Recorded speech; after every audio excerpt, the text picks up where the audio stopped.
Hello! Can everyone hear and see me okay? Hello Ian, Cyan, and Paolo, and Eve. Oh good, I'm glad you can see and hear me. Whew! I had to rush to get set up this live stream today. I don't know what happened today. Normally I spend like the whole day, like the morning and like after lunch setting up, prepping everything, and then I just couldn't get going today. And like all morning, you know, like one of those mornings where like you try to do stuff but then nothing happens. So that's the kind of day I've been having. Hopefully you guys are having a fabulous day. It is glorious weather here. It is so nice, really nice. So today what I'm gonna do, as promised, am I a bit blue? Yes I am. Let's correct that. There we go, that's better. Hello everyone that just come in. Hi Eve. Hi Alicia. Hi Scarlett Pen. Right, so today, last week you picked the paint making over palette filling. So this week we are going to fill this monster palette. And if you haven't seen it yet, it's 50 wells. And I got this from AliExpress and it was $15.99 US, which is ridiculously good value. So I thought I'd give it a go because I'll show you my studio palette. Normally this is my studio palette. You can see how much bigger this palette is, and it's fantastic for the basic colors, but in the studio I sometimes, well, a lot of the time I want to add in other colors, and at the moment I'm just going between lots of little palettes, and it was getting annoying because to do anything I end up with like a forest of palettes on the table. And hi Christina, hi Ian, hi Dryad, and me flipping between. So I'm like, it'd be great to have a palette that can hold this as well as lots of other colors, so I don't have to keep flipping between different palettes. And the way I foresee it is I will normally have this on my table as like a normal thing, and then when I want to go into using lots and lots of different colors, then I'll pull out this palette instead of this. So yeah, so that's what this palette is for. Now this is a 50 well palette, but that 50 does include these corners. So, and there's 5 of them. So actually, like, if you just want to count the normal wells, there's only 45. Because to me, these ones are a little bit weird. Like, I don't have anything that I would put in here myself. Some other people might. So yeah, so it's a 45 well to me, and I've chosen 43 colors. Obviously nobody needs to have 43 or 50 colors on their palette all the time.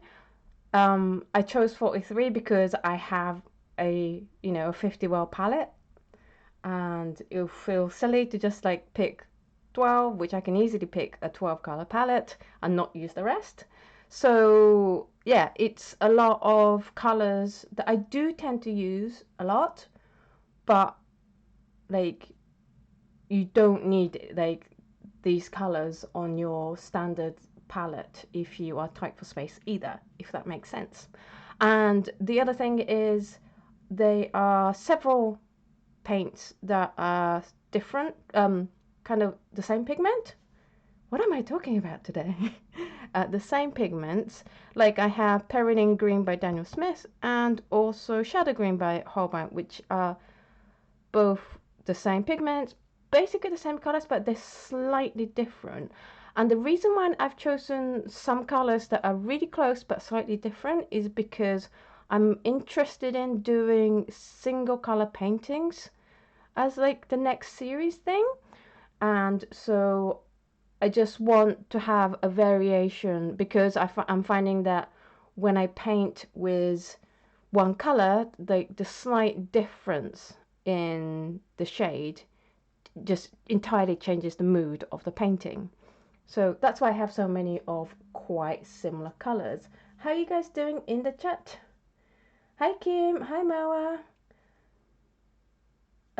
Scarlet Pen says maybe you could put white gouache in the corner. That is an excellent idea. And yep, so the way I've kind of tried to organize this palette is that this is going to be the main area, and it's filled with I think 18, maybe 16 of the colors I use the most. They're the colors straight out of my normal palette, my go-to palette that I just showed you. And then up here are going to be like the less used ones, and I filled these ones with the Primatech colors, and then the rest with like other colors. So yeah, so what we're going to do today is fill these paint wells palette and then swatch them out, and then if we've got time I want to do some color studies. Now where's my phone? I took a picture of an iris, this picture, and I really want to paint it, but I can't decide on the background, right? And if you've seen like my old acrylic paintings, or I can show them to you, I quite like going for really bold colors, and it was really easy to do when I painted in acrylic because that's one of them. Because you know I could paint the flower and then paint the background, and if I didn't like it I could change it. Obviously can't do that with watercolor, well, not as much. That's another one. So I really like bold paintings, and I'm not sure if I can recreate that kind of effect in watercolor yet, but I want to give it a try. So what I've been doing is making these color studies. They're really quick sketches and trying to pick a background, but I haven't figured out the right background yet. So I've made a few more. So I'm hoping that you guys can help me by suggesting some background colors, and we can give those a try and see if we can find a good background. Oh, Eva, you okay? Are you ill? Oh, is it your allergies? So yeah, so that's the menu for today, and thank you so much for being here. So I'm gonna get on with this, and I am going to zoom you guys in so you can watch the paints being poured. Let's move those big glasses of drink and get you all focused. There we go. So if you have any questions about the paints I'm pouring, or like why I've chosen a certain color and stuff, then just ask ahead in the chat room. And if you could put the word question in capital letters first, and then write your question like in normal writing, then that will make it a lot easier for me to spot your question. So first one is Buff Titanium by Daniel Smith, and this is PW6:1.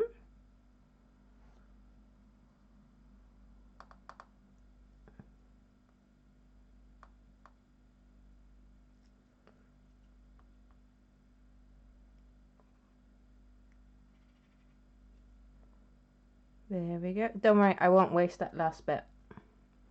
I will use my paint tube crimper and get the last bit out later. And I've really been enjoying using this right next to navy and stuff. I might be able to show you an example if I still have it, or maybe not. Nope, sorry, I don't have an example. But the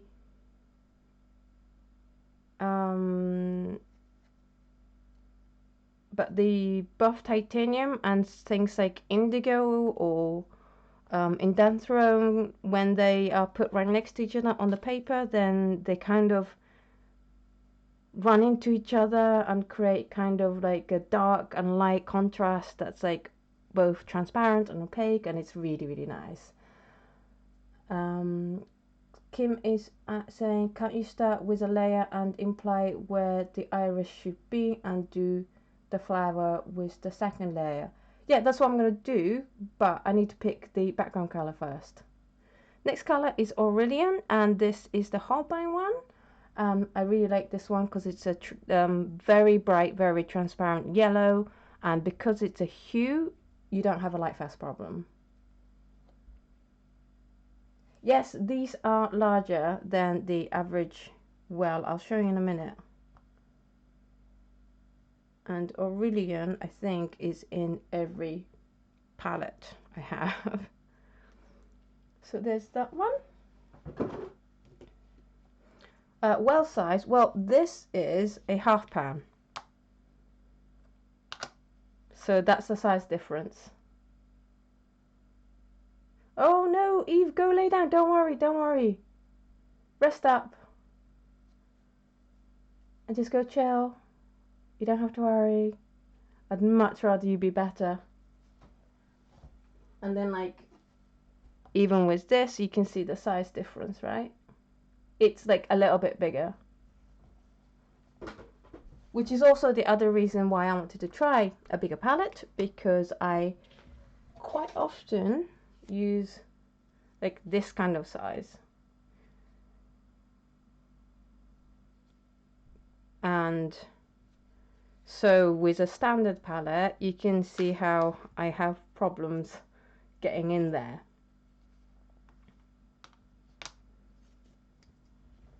Right, next color is Permanent Yellow Deep. By the way, this is a lesson in not to do something last minute before your live stream. I know these labels are a bit of a mess. What happened was, I thought it'd be really good if I put the pigment codes in there, because I'm sure you guys will want to know, and also because of what I do on YouTube, I will get asked about what pigment is it quite a lot when I'm doing live streams, and so I put the pigment code in,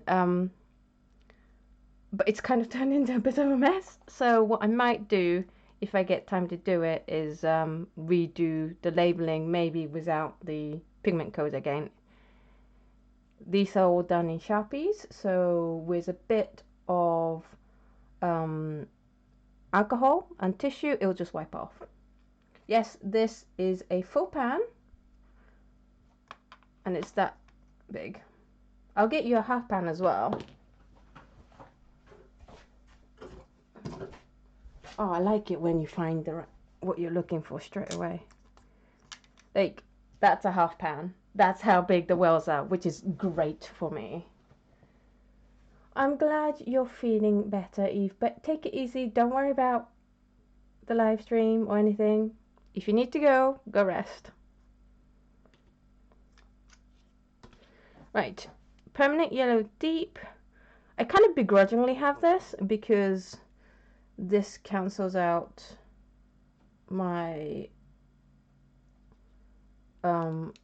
ultraviolet perfectly, but I only have it for that kind of purpose because my go-to is usually Vermillion. Next up is Quinacridone Gold, which is the new formula.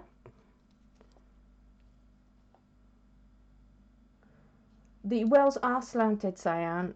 She is asking whether the wells are flat or slanted. I'm really glad you asked me now while I can tilt the well. So yeah, it's quite slanted.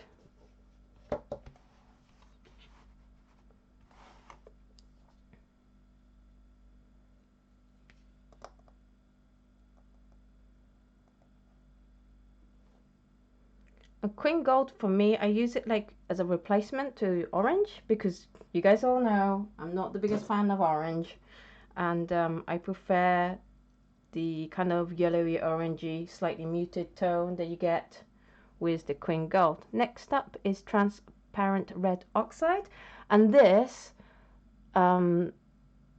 neutralizes ultramarine blue perfectly, and it means I don't have to like a yellow orange on my palette, which is always good.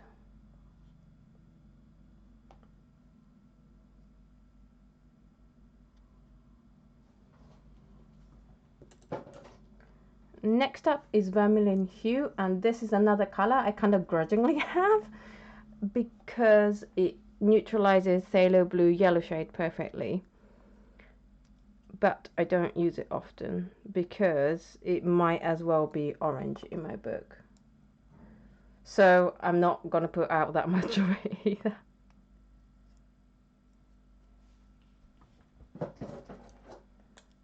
Next up is Scarlett Lake, and this is another color that I don't use too often, but I'm also really glad to have because it's actually a quite good mixing color. So yeah, Scarlett Lake by Holbein.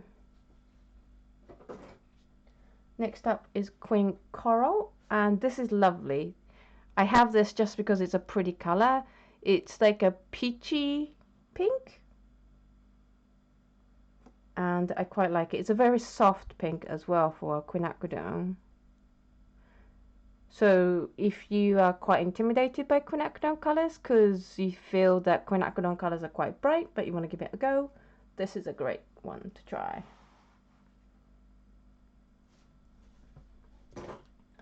Next up is a Pyro Reuben by Holbein. I really like this one. For my reds, this is my favorite. It's like proper blood red when you paint it out. I'm just going to take a drink.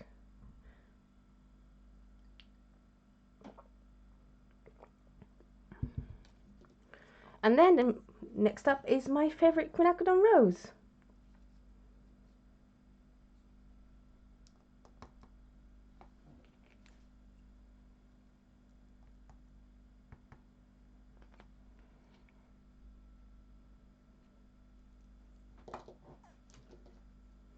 After that is my Bordeaux.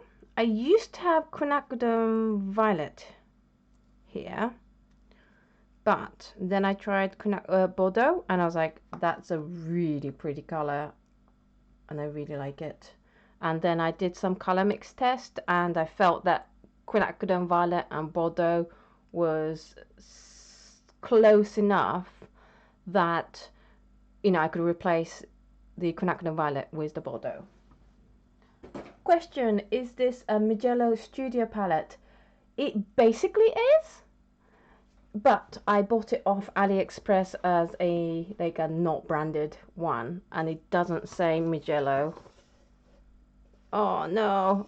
Okay, the brand name is under here, but obviously I can't turn it around. But what I can do is show you the palette I bought from the same people, because it's the same brand.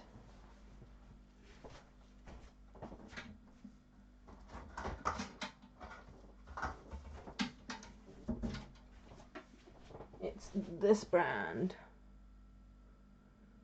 So this sticker is on the underside of this palette as well, and this is like exactly like their Mugello other palette. I'm just going to zoom out so you can see this palette. It's like this. It's like this inside. So I bought the two of them together, and they were both $15.99 US.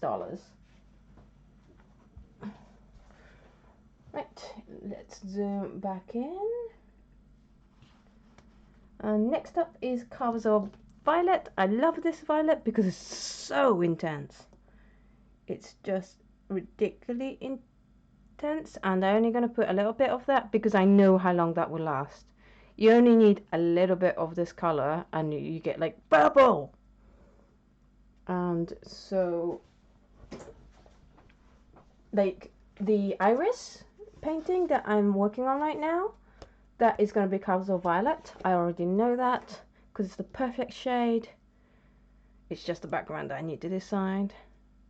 And then next up is Ultramarine Violet by Schmincke.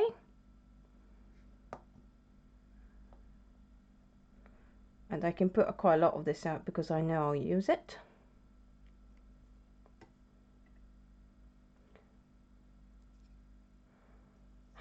Question, how many palettes have you got filled up right now? I don't know. I've got this one, I've got my studio one, I've got my Carlene Homer one, I have, which I am thinking of turning into or resetting it because I'm not using it so much now. I've got a handmade palette of like normal palette of handmade paints, and then I also have about 12 palettes that consist of the entire Sennelier and Holbein range and the Daniel Smith colors I have. And apart from the Kylie Holman palette, I actually do use all of them, but I'm hoping now with this palette that I won't have to pull out like the full range Holbein and some of the Daniel Smith colors as much. So next up, I just need to grab a palette knife. And this lot is Ultramarine Blue, and it's a blue I've made that is already splitting. I'm not 100% happy with this version that I made, so I'm only going to put a little bit in until I make another batch, because I used the Crema's binder and I have difficulty using that one, and it ends up with a really liquid blend. So I'm probably going to stop about here, and then when I make a batch that I'm happier with, I will put that in instead.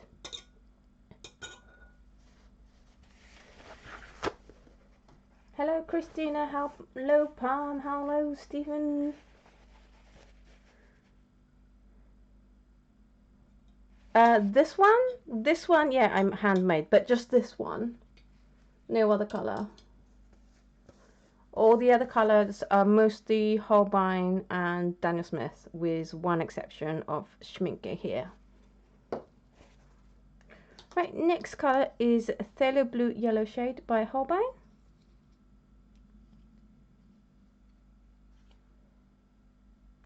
And this is just a standard, nice, strong color that I've been using probably since I started painting with watercolors. Next up is Phthalo Turquoise, my second favorite after Quinacridone Rose. I've often wondered about making like my top 10 favorite watercolors, but then like there's no suspense because you guys already know what my top, like at least like top 2 are. So it's like you guys already know the spoilers. Next up is a Hooker's Green by Holbein. I don't really mind whether I use Holbein or Winsor Newton on this one.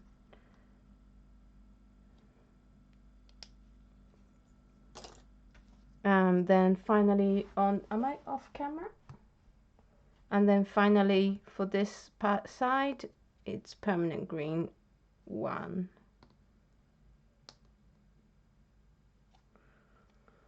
So that's it. That basically covers me for the whole color wheel, plus few colors that I really like using that I use quite often. So this bottom half is going to be like my main high use area. And now that I think about it, I probably should have filled up there first before I filled these. Never mind, I will try my best not to get paint all over myself.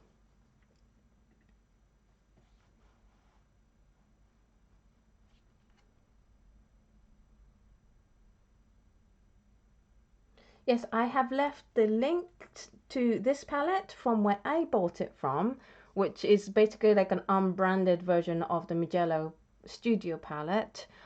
There's a link to that down below. Also links on where I get my Daniel Smith and Holbein and Schmincke colors, which is basically Jackson's, and that the Jackson links are affiliate links, which basically means if you click through it, it's a great help for this channel because you only pay the exact same amount that you would normally pay, but Jackson's will give back some commissions to us, which obviously really helps in buying more art materials for this channel. Oh, hi Grace! Right, next up is Mars Violet, and a while back, maybe like a couple months ago, I made a video when I was flipping through my sketch folders, and I said I'm really starting to get a pull towards the darker, richer colors. Next is Perylene Violet, and I'm going to listen to that and follow that call to those colors. So a majority of these are going to be quite dark, rich, heavy tones. I'm going to zoom in again so you guys can have a better look. Are we in focus?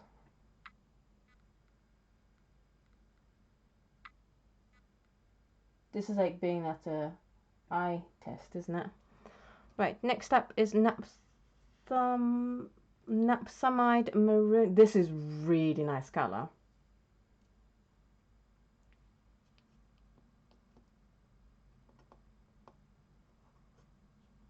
And I'm really looking forward to painting monochrome paintings with this because it has a huge range of values. Next up is Perylene Maroon. I just did a video comparing all the Perylene colors, so I'm sure I don't need to go over why the Perylene colors are awesome, but if you haven't seen it, it's in one of my videos.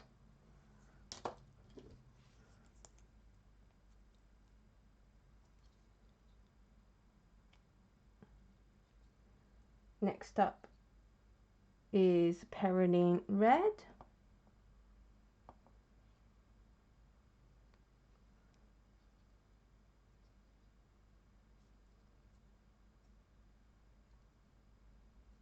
Drea said she checked AliExpress out and bought about 30 rolls of washi tape. I bet you didn't have to pay much for that either. Next up is Quinacridone Magenta, and I am being very particular that it has to be a Daniel Smith one, because it's slightly different from the Holbein. Well, it's actually a lot different from the Holbein one, and it has a depth that will be perfect for monochromatic paintings that I want to do. Next up is Rose of Ultramarine.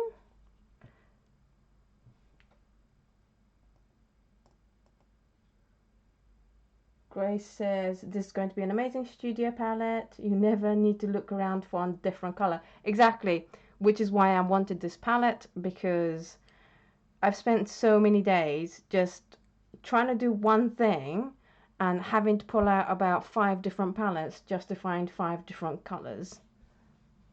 So I'm hoping that with this palette I don't have to do that as much. Next up is Quinacridone Purple.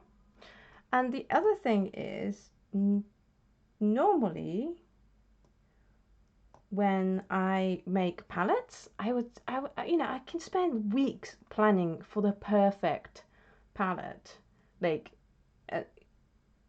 almost like not being like, instead of going to sleep, you think about, oh, what if I add this color, and you know, but then I will have to remove, you know, another color, and it's actually a quite stressful thing, and it's hugely time consuming. Oh, next one is Mineral Violet. And so with this one, I basically gave myself 2 hours to decide what goes in it, because I thought I'm never going to find the, I'm not never going to design the perfect palette, because it's only it's only going to be perfect for that one phase of your art journey. Like if I get bored of dark colors, I'm gonna have to, you know, change this whole side anyway. So you're never gonna get the perfect palette that's like gonna last for you for life. Certainly not for me, because I like to change my style and color schemes and approaches quite often. Next up is Indanthrone Blue. So instead of spending weeks playing around with colors, which, you know, is time I could be spending painting, I gave myself 2 hours, basically 2 hours the morning of last week's video, because if you remember, it was either going to be fill palettes or make paints. And then I just kind of put this palette away for the week and haven't even looked at it until today. So, and it's kind of nice because I'm not worrying about, oh, did I get it right? What about this color? I'm just like, no, I'll just change it as I go along. Because even when I spend all my time trying to design the perfect palette, I end up changing things all the time anyway. Mayan Dark Blue is next. This is really nice color. And you can kind of see, like, I have Indanthrone Blue here, Indigo here, and Mayan Dark Blue. They are quite similar colors. They're very similar colors indeed. And for a normal palette, I would pick just one out of these three. Next up is Lunar Blue.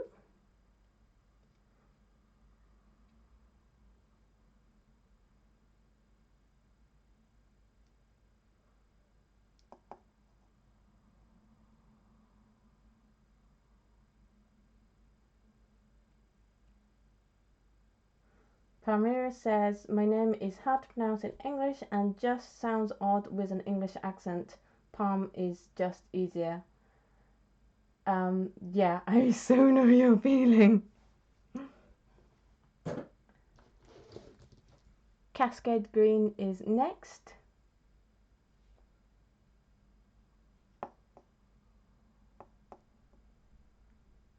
I did do a Daniel Smith color showdown on this color as well as I've done a showdown on the Rose of Ultramarine, and I think that's it so far. Next up is a Prussian Green. Palm is asking, I'm looking for a big one too. I love all the mixing space, plus it allows for plenty of space for experimenting with new colors, which I love. Yeah, it has huge amount of mixing areas, which is perfect if you like to mix it on a plastic palette. I don't. I like to mix in ceramic, so what I always end up having is having my plastic palette on one side, ceramic on the other side. And you know, you could ask, well, why don't you just go for ceramic palettes? But like, ceramic palettes are really expensive, and also you don't get as wide a variety. Like if this was in ceramic, it would be so heavy as well. So for me, it's easier to keep the colors in a plastic palette and then have a big ceramic plate next to it to do the mixing. Perylene Green is next.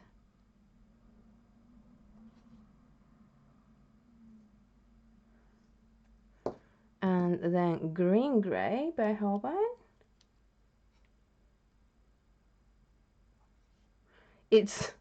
I'm being mindful because the wells are so big, it's too easy to pour a humongous amount of paint in, because it doesn't look like much in there. Like, that's a normal amount you pour in to a normal palette.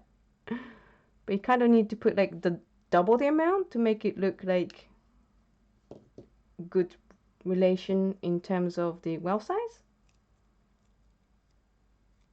I'm just gonna have a drink and check in on the chat room.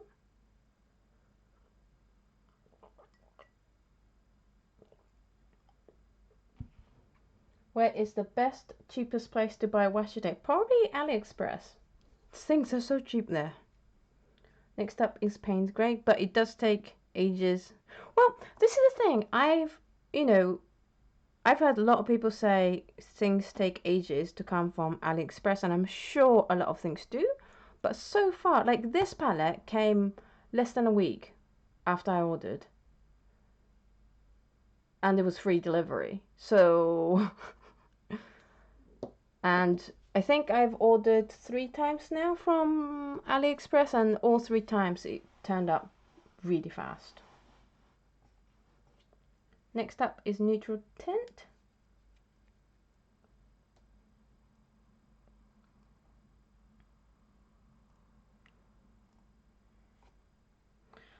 I share your pain, Palm. Basically, if the name owner says, oh, a lot of people have problems mispronouncing my name, that is not a challenge for you to try pronounce it, like trying to dig the person's actual name out of them and then trying to pronounce it correctly.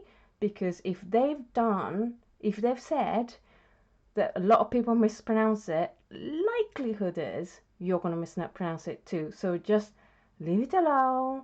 Take the name that they give you. Because I don't know if you guys know this, but Otto Kano, the name Otto, is my artist name. I have another name that is my real name, and it was a very, very conscious decision.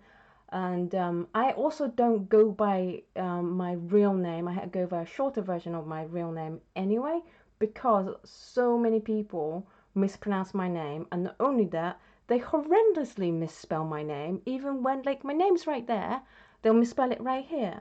And when people tell you that, like when I say that to people, the next question is, "Oh, what's your real name?" Because which basically means, "Oh, I bet I can get it right." And it's like, okay, the reason why I tell you that most people don't get it right is because most people don't get it right. It's not a challenge for you. Just leave it alone.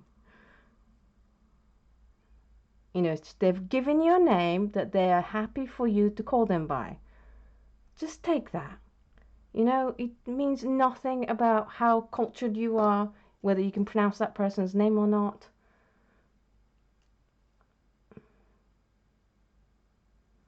Stephen asks, does anyone leave a gap or two when filling a large palette? That way, if, for example, you buy a new purple, you can insert it nearer the other purples, not just the next open well.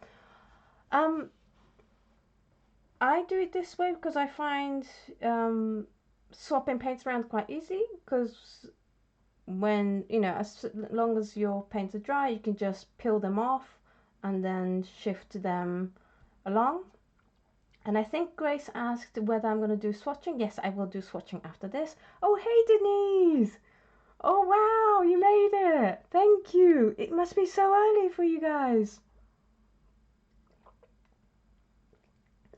Oh, Grace, can I ask you a question? Did I get the Pacific Standard Time actually correct this time? Because I know I've been getting it wrong all the way up to now. Next up is Moonglow. For everyone that's just come in, I am filling a massive palette at the moment. It's a 50 well palette that I got from AliExpress for $15.99 US dollars. Next up is Piemonte. I'm just filling it up, then we're going to do some swatching, and then I'm going to use these paints to do some color studies for a painting I want to do next. And I haven't painted in ages. Did I say this is Piemonte Genuine? This is a really fun color to do monochromatic paints in. And yeah, I haven't painted in so long. I kind of got into a rut of feeling intimidated, and I want to get back into it because I saw this iris at the Botanical Gardens here in Edinburgh. That's Zoisite Genuine, and it was so beautiful. I really, really want to paint it, and I think it's a great opportunity for me to get back into painting. But because I paint big and because I'm already intimidated, I want to get the color choices right first, so that I have some confidence that I'm doing something right. Next up is Sodalite Genuine. This thing will paint an abstract all by itself. You just put some on, and then like, oh look, you've ended up with a beautiful abstract all by itself. Oh, 7:30 a.m. Thank you so much.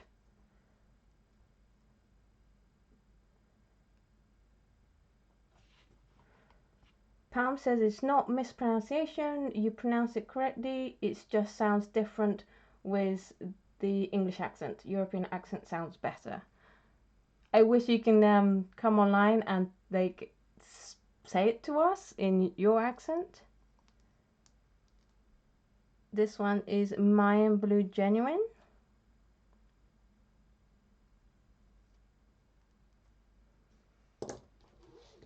Two more.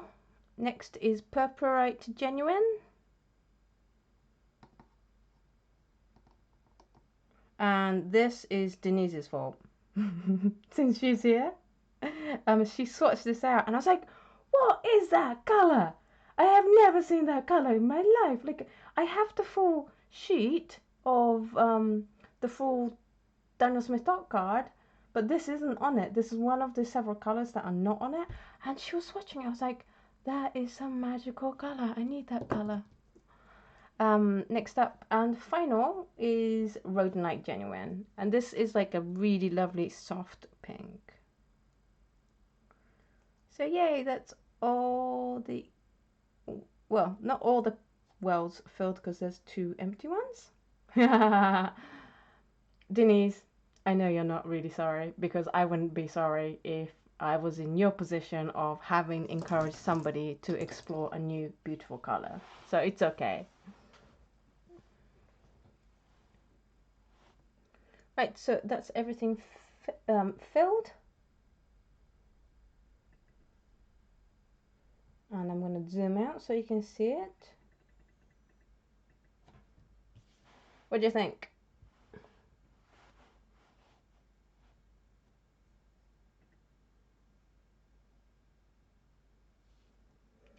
Yeah, there are several colors that are not on the Daniel Smith dot sheet. I can tell you which of them, which ones are missing.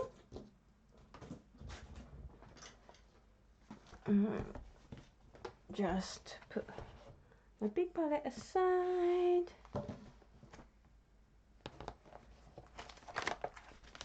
So this is the Daniel Smith 240 color chart, and there are several colors missing.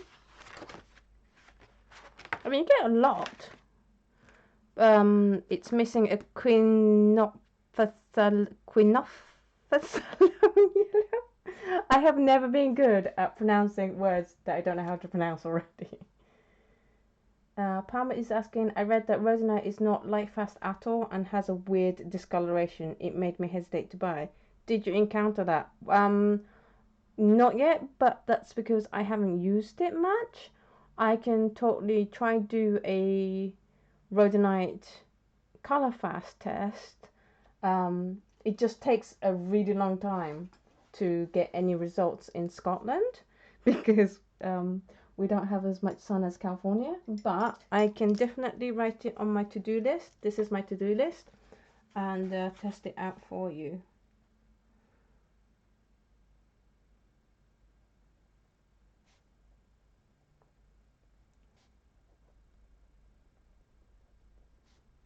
Test.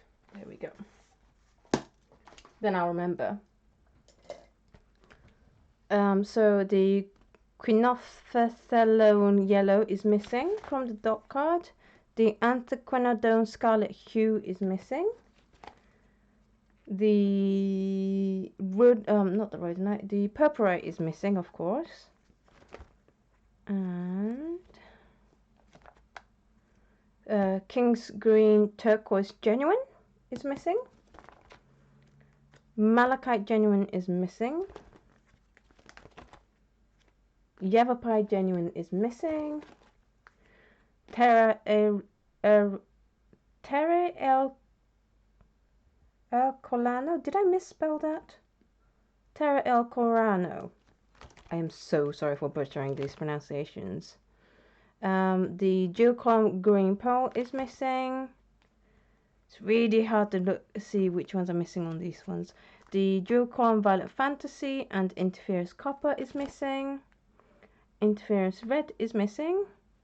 Iridescent Goldstone is missing. And that's it, I think.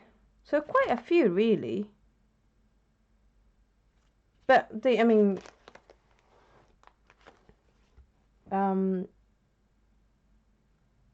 you do get 240, so I think it's still good value for money. Eve is saying Rhodonite shifts hue but doesn't lose strength, and she's put a link to a Jane Brundell's article on it. Thank you, Eve. Grace is asking, do you want me to send you the DS dot cards from the store? Yes, please. Thank you, Grace. Wow, that would be amazing. Can you message me later? Because when I'm on my live stream, I tend to forget a lot of what I said in the live stream. But yes, please, that would be awesome. And then it'd be nice to compare to see if they have those colors included in their dot card now. Right. Hey, Himawari. So the palm saying that with the rhodonite it oxidizes as a reaction to oxygen in the air or something like that. Possible.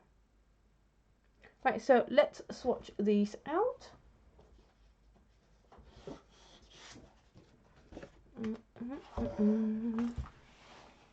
Trying to keep this palette on the screen. Oh, I forgot to add one more color, sorry. So this is the Kremer's ready-made paint. It's their Ultramarine Green and it is beautiful. That is a lot more blue on camera than green. I'm just going to play with the white balance. No, you're not going to do it, are you? Okay, it's a lot more green. It's a lot like Phthalo Turquoise, but it's a two-tone. It has like a yellowiness tone and a blue tone. This was just painted entirely with that color and it's so beautiful in real life. But they only do it in the half pans. Oh. Okay, we'll put that back. And so I am just going to stick this down with a bit of blue tack.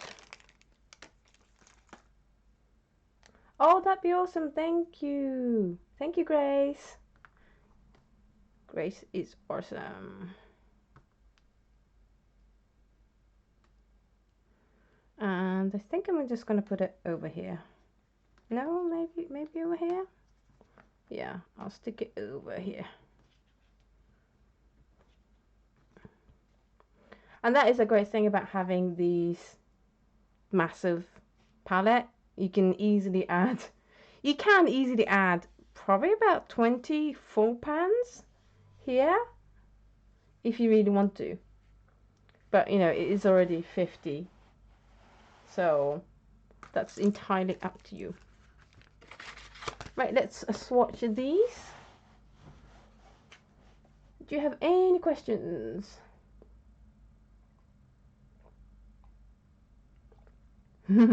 Grace's location is convenient. Yes, it is. It's very convenient. Let's get a brush, and this was the brush I wasn't going to use. Well done for picking the one that I wasn't going to use.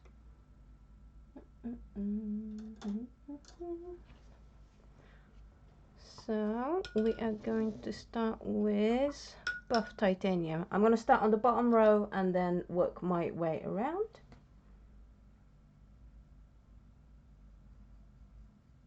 It's so warm today. The paints are setting already.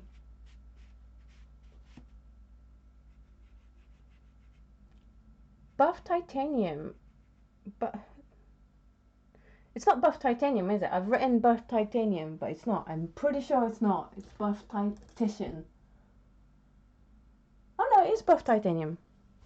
Why did I think it was called buff titanium for some reason? Is there another color that is like a word followed by titian? I don't know. I'm dyslexic, so I can read all sorts of wonderful things where it doesn't exist. And then Aurelian.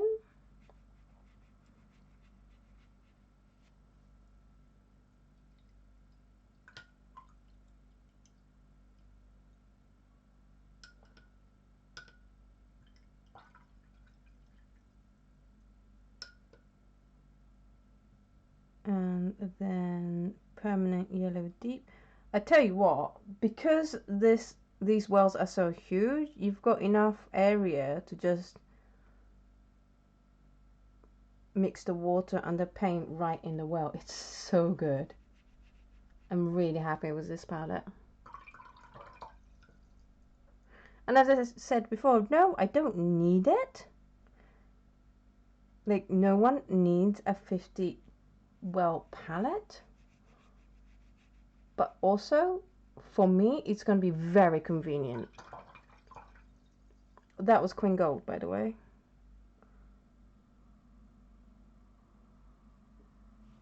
And then transparent red oxide. It's just going to save me a whole lot of faff, really.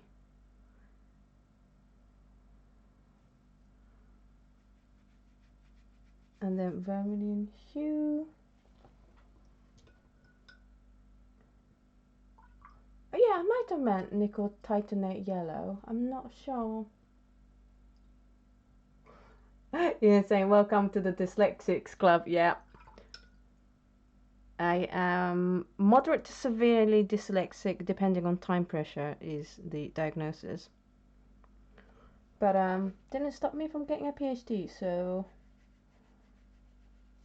this is what I always tell people, especially kids, because I'm like the poster child of dyslexic people to my friends and the people around me. So when their kids get diagnosed at a young age with dyslexia, they're usually like, oh, can you please come and speak to my kids about being dyslexic? I'm like, okay, yeah, what do you want me to tell them? This is the Queen Coral, and it's lovely, lovely color. It is so nice. I'm sure there's a flower out there of this color, and then I think I would just fill it the whole garden. If I didn't already have a plan to fill my garden with cherry blossom trees. It's like a really peachy orange, not even orangey, but it is a warm pink. Pyro Reuben. This is like the kind of red I like. How are you guys doing in the chat?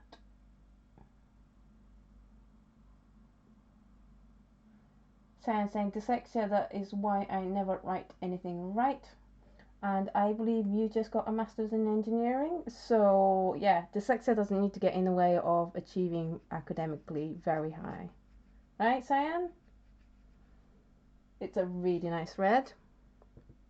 It's a cool red. Like in my transparent palette video, I was looking for a cool red. And then I found Pyro Reuben, and I'm very happy with it. And then Queen Rose.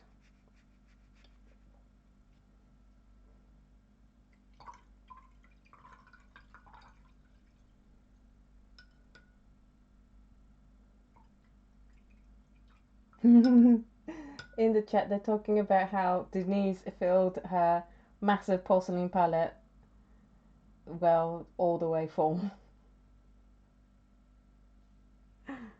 How many milliliters does that palette take, Denise?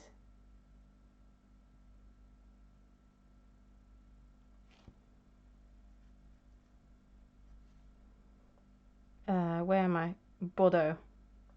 Hey, Doodle Draw, Lisa, is it? Not very good with names. I might be completely wrong. I'm sorry if I am. This is Bordeaux. It is such a gorgeous colour. So let's see if I can adjust the brightness for you so you can get a better look. There we go. That looks a bit better.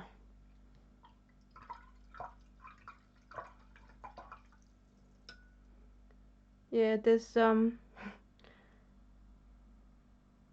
I lived, I was born and bred in Japan, but I've lived in the UK for 28 years, and I've become, a British national now. And to do that, I've had to give up my Cubs or Violet, that one. I had to give up my Japanese nationality because Japan doesn't allow dual nationality. But when I see a cherry blossom and the warmth that grows in my heart and the happiness that comes across my face when I see a cherry blossom in full bloom, it just reminds me that I am still Japanese deep down in my bones.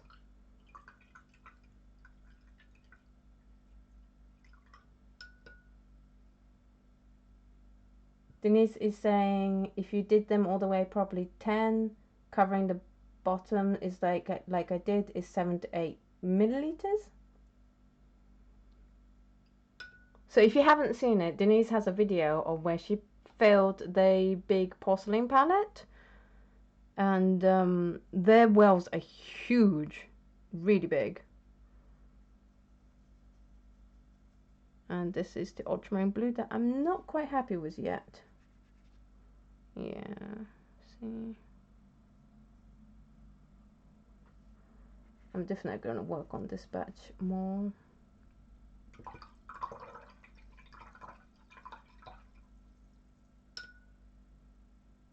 Denise said they not Denise. Grace said they did the same thing with their first porcelain palette.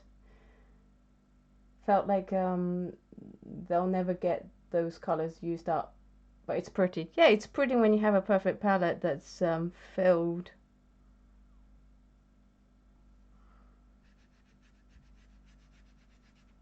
That is the Phthalo Blue Yellow shade.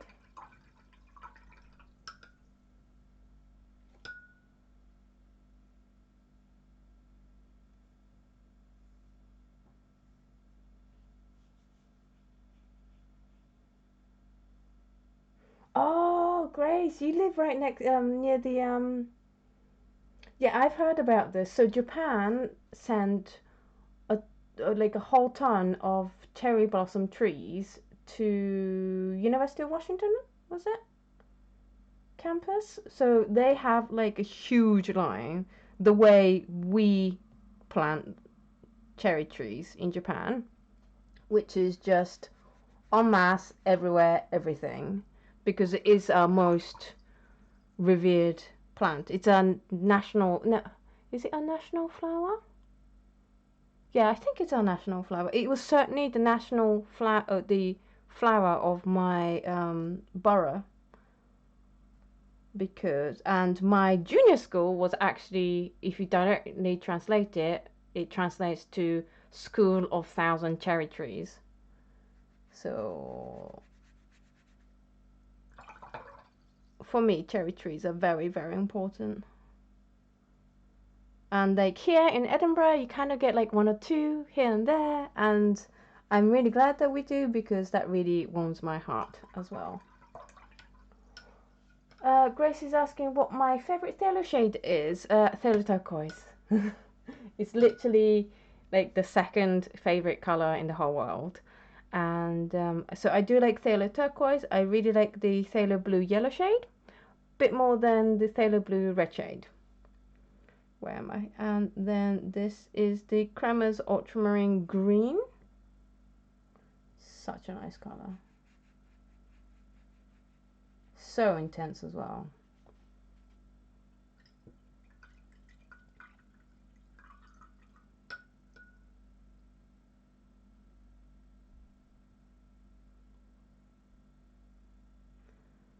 And then I'm going to move up here. Denise is going turquoise and phthalo blue, red shade. Oh wait, I'm not author. That's fine because, you know, Denise is how I got started in doing this with the whole thing, because I came across her channel and I was just like, wow, she knows so much, and I learned so much from her channels. And then I think I got in touch with her going, hey, you know, thank you so much for all the hard work that you're doing, and you know, can I send you like a thank you present? And Denise graciously said yes, and then she was gonna make a video. So I was like, oh, I have like this dead YouTube channel that I probably should do something about. And then so I scrambled and made like my first art YouTube video, because before that I was doing journaling like 3 years ago or something. And this is Perylene Violet. And so I scrambled and made like one really bad quality video, so that when she showed the stuff on her channel, like people actually had something to like come to on my channel. And that's how I got started doing art videos on YouTube. So it is entirely her doing. Next is Naphthalide Maroon. This is such a nice color. Was somebody saying that this is not green? Yeah, Denise saying, Crema, that's not green. Yeah, it's definitely more turquoisey than green. Like, this is phthalo turquoise, and in hue, this is the closest than green. And it's definitely nowhere near, like, phthalo green.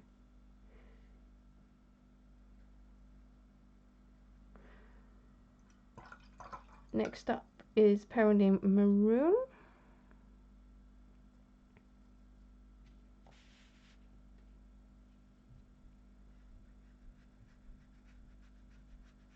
That's a really nice color. That is such an intense color.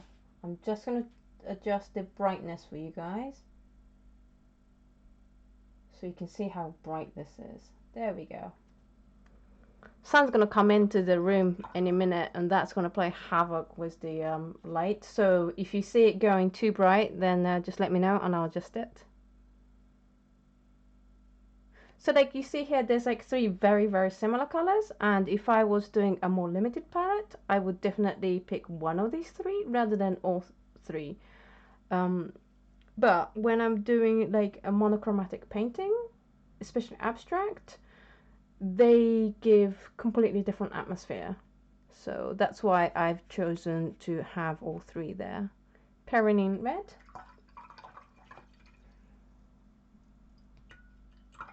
Denise is saying she's not sorry. I'm glad you're not sorry. I am definitely not sorry that I came across your channel. And then it was really interesting because I was obviously watching other videos before, but through Denise's channel I rediscovered people. Like, I got to know Eve, then I started watching her videos because they were her videos, and it was like, I've seen this before. Like, I remember this video because it was really good, or, you know, I really liked about that thing. And that's how I kind of started to put, like, name to, you know, people, like, in a chat room, like, with their YouTube channel. So it all started with Denise. Yes, Grace says, but with 50 wells, you do what you want. Indeed. And if you feel like, oh, this is way too many for one person, that's totally fine. You know, that's your style. This is, you know, well, I don't even know if this is my style. This is Rose of Ultramarine. Yet, I'm just trying something new and seeing how it goes. If it doesn't work out, hey, it was $16. So I haven't missed out, and you know, all these colors I can put them into other palettes so they won't be wasted, because I hate wasting paper. See, the sun's coming in, it's really bleaching out the screen again. Right, Quinacridone Purple. This is amazing as a monochromatic abstract painting. Bye Kim, thanks for being here. Is Eve okay? Or has she gone down to lie down? If you are, don't worry, don't come to the laptop to talk, it's fine. Mineral Violet next.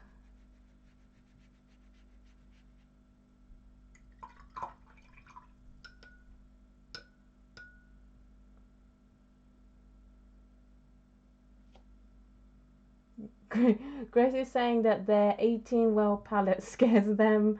They don't think they could go much bigger. I'm really happy with my go-to palette, which is 28 palette. Well, but I thought it would just be fun. This is Indanthrone Blue to try a massive one. And I'm also hoping that I will have less problems using bigger brushes, because I like to use bigger brushes and standard palettes just can't hold a brush in, and then colors get mixed around and it's horrible, because I tend to like to use the colors as is in its pure form. That was Indigo by Holbein.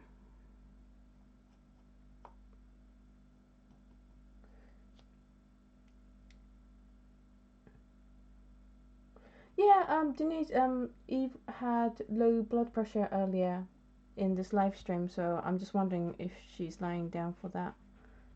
This is Mayan Dark Blue, and if you think that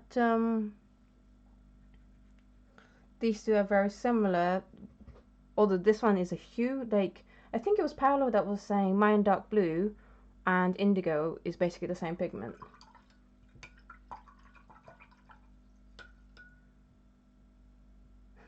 Denise is saying, you lovely people have enabled me so much, I just have too many palettes to choose from. Not a bad problem to have, but definitely feel bad for my lonelies. I would love to see how you store them all. Lunar Blue.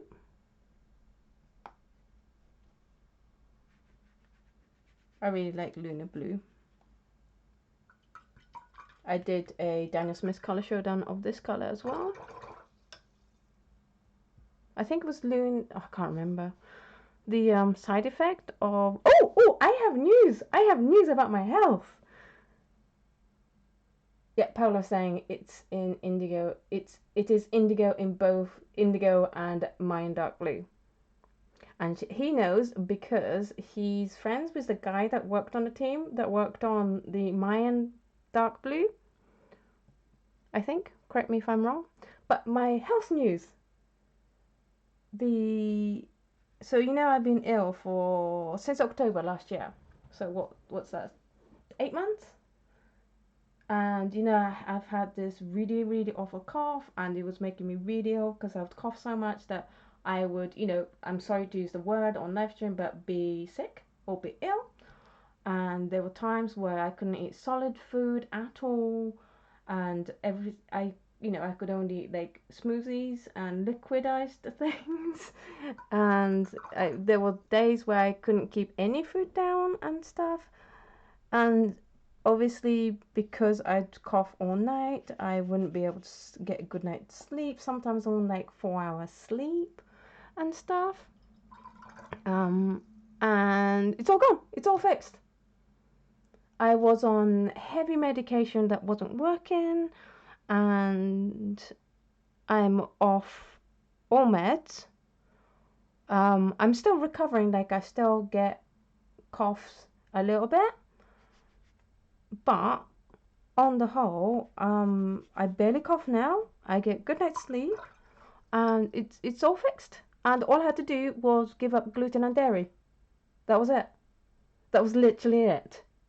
It wasn't I was diagnosed with acid reflux, with stomach ulcer. I was on double dose of omeprazole, and one of the side effects of omeprazole is memory loss if you use it long term. And so I'm not sure if you've been able to tell, but I can't recall things very well right now. And I'm usually not this bad at recall, but like in the last month or so, I've been really feeling the side effect of memory loss, and I started to get really scared. I was like, if when does it stop? How far does it go before it stops? This is green gray, and I got really, really scared, and I looked into the side effects of omeprazole long term, and it really didn't look good because it was memory loss. There was osteoporosis, which I obviously don't want. And so I was like, okay, there's got to be a way I can get off this thing. It has to be something to do with what I'm eating. And then I did more research, and there was like a random nutritionist, no, not a dietitian podcast that said the kid used to have acid reflux really badly from birth, and they were on like double dose of adult dose at age 2, and she got really scared, so she got trained to become a dietitian, and they learned that removing gluten and dairy helps a lot of people with acid reflux. Now I'm a scientist, so I'm like, okay, that sounds a bit like that's a data set of one person. That's not really amazing, but it was also free for me to just give it up, right? And at that time, I tried everything, and I was really at my wit's end because I've been on 4 hours sleep for 8 months. And let me tell you, if being on 4 hours sleep for that long is not fun while you're trying to function and like do all this. This is shadow green. So I thought, you know what, I'm going to give it a go. I'm going to try. And I gave up last Monday. Within 3 days, it had just stopped. And I've been fine since. And it's unreal. But it's been great because now I'm also eating so much better. And like Denise has like introduced me to really good gluten-free pasta, and I've not felt any difficulty in swapping my meal out. It's just been fantastic. Right, so now that that news and my big rant is over, I'm going to go through the chat because I think there was a question for it before I started. Dread asks, what is the idea behind this order of colors? Yeah, I know it doesn't make sense when I paint it out all in one go, but so the bottom half is my normal go-to colors. So this is my normal go-to palette in the studio, and it's the 18 colors that I use the most. And the logic with this one is that it's just the color wheel, so they are like half the color fulfills this color wheel, so that I can color mix using color theory quite easily. And then I threw in a few other colors that I use a lot. And then up here is the less used ones that I used to not have on my studio palette. And over here is my Primotex. And then over here is random colors, and they're kind of arranged in like from browns to reds to purples to blues to greens to black. That's kind of how I've tried to arrange it. Oh, thank you so much, guys, for all your kind comments. Yeah, Grace is saying, let's add medication for a symptom, and then let's add medication for the side effect, and so forth and so on. That's basically what happened. I got given inhalers to begin with because they thought it was just coughing asthma. So they gave me the blue inhaler, and then I got the pink inhaler, and then they were like, oh, it's stomach ulcer on top, so I got omeprazole. Then I got given, and that wasn't doing anything, so I got put onto double dose, and then that wasn't helping, so I got given Peptac. I was just like, when is this gonna end? So I'm really glad I'm off absolutely everything. Right, where was I? Neutral tint next. Thank you so much for your kind words, guys. I am so relieved. Like, I FaceTimed my mum yesterday, and she was so relieved because she has been worried about this for so long, and she kept saying to me, "Come back to Japan. We'll get tests done. Come back to Japan." But I was like, I'm in no state to be able to fly over there. Stacy says that's pretty much the same way they ended up gluten free. Was very ill and improved within 2-3 days.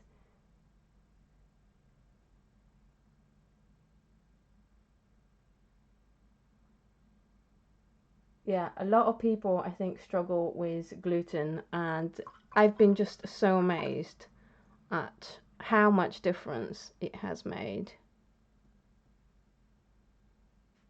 This is Luna Black.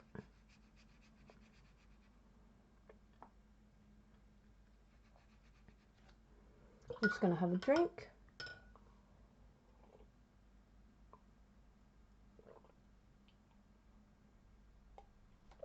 And thankfully Edinburgh has so many shops that have gluten-free, dairy-free options, so I've had no problem getting gluten-free pasta.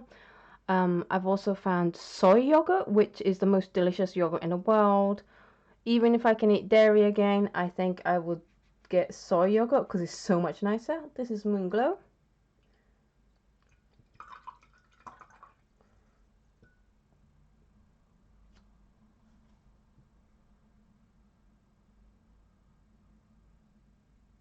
Oh, Denise, I'm really sorry that you've had similar experience, that medication gave you stomach ulcer and you still have acid reflux. Yeah, I mean, like, doctors are there to give medication, especially like what we call GPs over here. The general practitioners are just there to dish out medications, and if you want like what we would consider a proper fix, a cure, then sometimes we have to do our own legwork and listen to our bodies and your gut instinct as well as your gut. That was Piemonte. Grace saying, having family far is so hard when you're ill. Not much they can do for you but worry. Yeah, but we've lived apart on the other side of the planet from each other for 28 years. So I think she's better at it than most people. Doesn't mean I don't worry about her as well, because remember the big earthquake that happened in Japan, like, was it 2011? 3 days later, I rang home and my dad picked up the phone. I was like, you don't ever pick up the phone. And if he does, he usually passes the phone to my mum really fast, like a typical dad does. That was Rhodonite Genuine. And he wouldn't put my mum on the phone. So I was like, Dad, where's mum? Silence. She's gone over there, hasn't she? As in where the earthquake happened and where the nuclear fallout was happening. I was like, she's gone there, hasn't she? Complete silence. I've slammed the phone down, ring my mum on her mobile. I'm like, where are you, mum? And she goes dead silent. She's like, I'm like, I know you're there. Like, I know you've gone there. Like, it's totally fine, but, just like, can you please come home? Because, you're obviously worried. What she did was, because she had several people that she knew in the area of the evacuation zone, but it wasn't evacuation zone there, and no food was getting in. So she basically hired a truck and a driver, filled the truck with essentials, drove to her friend's house and dropped everything. and then came home. I was just like, that's insane, Mum, but I'm also very proud of you for having done it, but please don't do it again. Do you know that feeling when, like, you're proud of your parents for having done it, but goodness God, don't do it again, please. That was a Mayan Blue Genuine.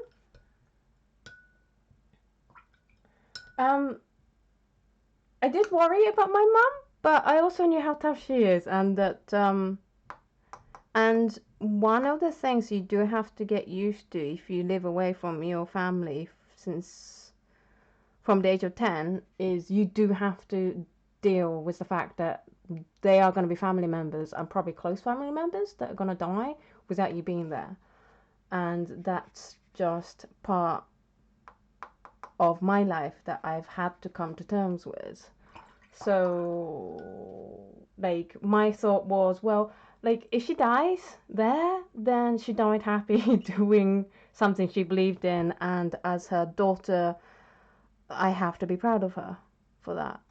And as much as I would never want to lose my mom, I'd rather lose my mom with her doing what she believes in doing, you know, and being a brave superwoman. So that's all the colors swatched. Do you have any mixes you want me to do? Yeah, my mom is pretty awesome. She has a fault, like any other human beings, but she is also super awesome when it counts. Like when something needs to be done and someone needs to be brave, she will do it, which is amazing to me.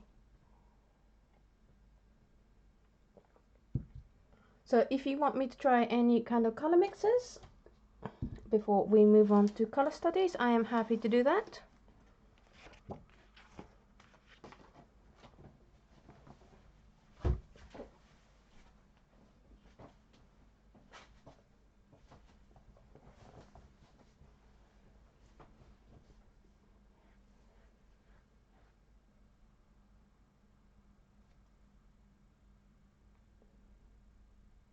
Yeah, she's like, you know how some people will just make things happen? My mum's one of those.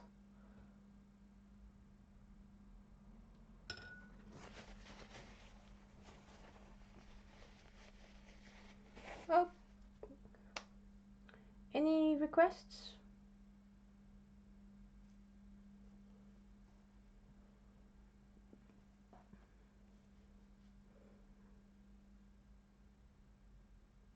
I'm just gonna check on Eve to make sure she's doing okay.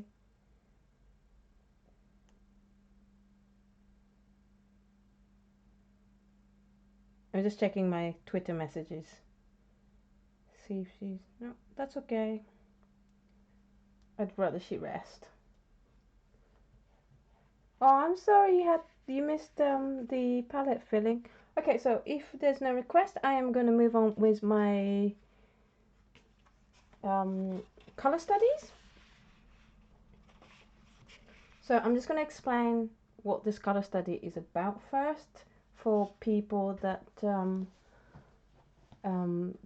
in like halfway through. Hi, little creative. No, it's okay, Eve. If you're like unwell or you have to do something, please don't worry. Really, really. No, it's okay, Eve. Really, really, don't worry. Okay, so what I'm doing is I went to the Royal Botanical Gardens in Edinburgh the other day, and probably should do this off camera. I took this picture of an iris, and I really want to paint it, but I don't know what background color to have. And because this is like my first big painting since forever, I decided to kind of help myself make it easier for myself. Oh, I'm glad it was just Funko. That's okay. That's totally okay. As long as you're okay, that's all I care about. So to just make it easier for myself, I want to at least be able to get the color right before I go in, and doing it. And so this is actually the first time I've done color studies. I usually just paint, and when I make big floral paintings, what I've done in the past is use acrylics and big canvases, and so this kind of style, so like really bright and bold,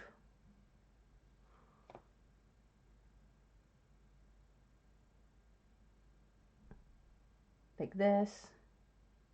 And I really want to see if I can recreate this kind of intensity and boldness in watercolor, but I don't know what background to use. And it was easier when it was in acrylic because you could just paint the flower and then paint the background, and if you didn't like the background you could just paint over with another color. Obviously we can't do that so much with watercolor, so I have to get the color right first. And I've done a few. So I've done Vermillion, Pyro, Reuben, Quinacridone Rose, Scarlett Lake, Rose of Ultramarine, Holbein Leaf Green, Permanent Green 1, and Compost Green. But I don't feel like I've got the right colour yet. Thank you, Grace. They're saying, it's you, Otto. You definitely can. Thank you so much for your confidence. So I thought maybe you guys can help me pick a good background color, and so I've made a few, and if you want to shout out colors you want me to try as a background color, I'm more than happy to.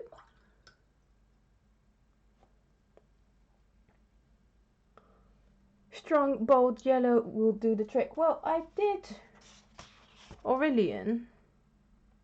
I can do the permanent yellow deep and see if that is better. This is Aurelian, this is leaf green. Let's try permanent yellow deep.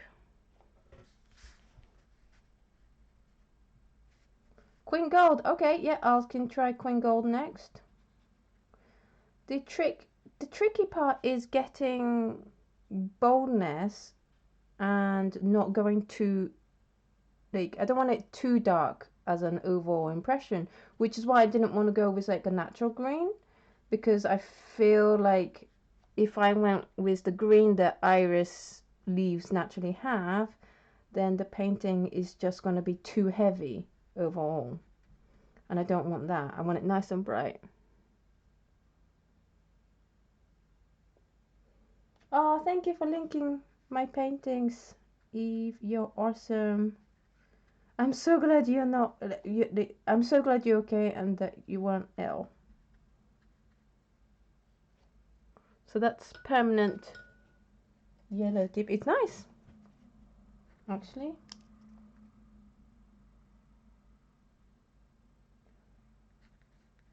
Permanent yellow deep. I'm just gonna write your suggestions. Queen Gold,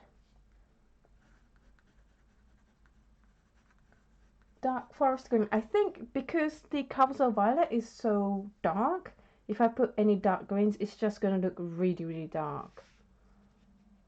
Yes, I have green gold. Green gold, or what's the other color?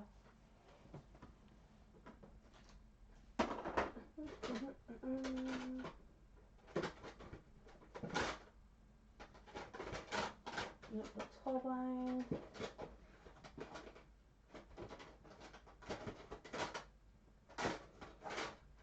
It's in here. See, this is why I wanted stuff in more in one place. Green gold or rich green gold, Grace?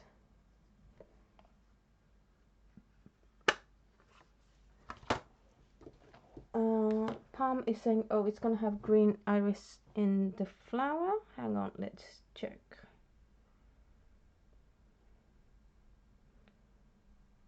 I mean, it's pretty purple and white only.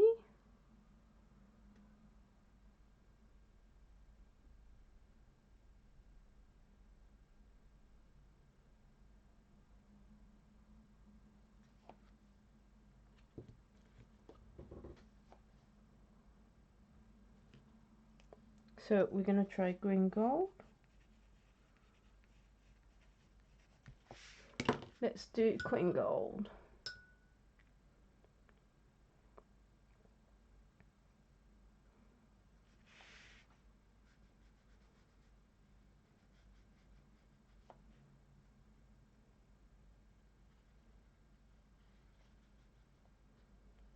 And I'm quite enjoying doing these color studies because they only have to be really, really rough, as you can tell. It's only so that you can see the overall effect of the colors. And I'm thinking maybe I will try and do this more often from now on, because now I know how quickly I can do them. Like literally, scribbling these 3 sheets with 12 flowers and painting them took about 10 minutes. So it really doesn't take any time at all, and it's just gonna remove that heartache of getting the background color wrong, and also it's gonna give you a bit more confidence. I'm really liking the Queen Gold of, you know that you've got your colors right. I think Denise does a thorough color study for each painting, which is admirable. That's really nice. It reminds me of, is it Charleston? There's a house in down southeast, that Vanessa Ball, who is Virginia Woolf's sister, and her menagerie of men, she had a really, really complicated love triangle. And they all lived in this house, and this whole house is painted. I think it's called Charleston, but if you Google Vanessa Ball house, then you will find it. Did somebody? Okay. I can't bring myself to try orange, but I can definitely try the transparent red oxide, which is the color I use instead of orange.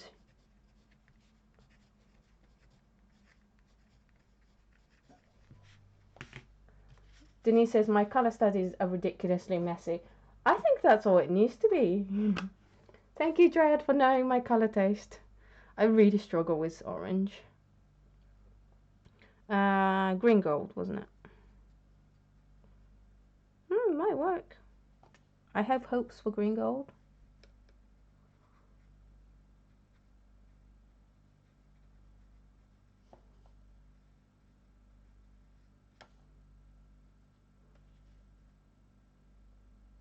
Yay, I'm glad looking at this makes you want to do studies as well. I was terrible at doing study. I still am, because like, what? I've been an artist full time for like year and a half, and this is like the first time I've done a color study. That is a terrible record. But I did GCSE art. That's the qualification you take when you're 15. And my art teacher would despair. I mean, she hated my art anyway, because my art was too emotional. It was too raw. I'm too expressive. But she also hated it because I just kind of tend to go and do stuff and not do any sketches and studies. Yeah, I'm liking that as well. And apparently you need to do that in order to pass your GCSE art. Is you need the final piece and all the studies to make, like, to show your work in progress. I'm just like, I just want to make art. And that's how that's still how I usually make art. Is I'm a one-shot thing quite often, and yeah, I sometimes fail. I fail a lot. That's why I paint many paintings at once, so that one of them will turn out. So this is the transparent red oxide. This green gold is the Dino Smith's one. Get my big dictionary of colors.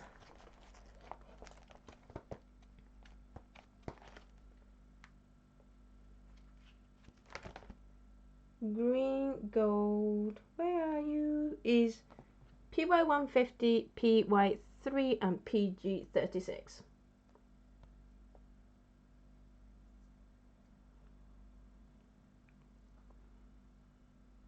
And then, yeah, as Stephen Turner says, green gold is often PY129, but others are used too. And that's exactly what happens with Daniel Smith. Daniel Smith has a PY129, but it's called rich green gold instead. Shall we try rich green gold as well? Do you think that will work?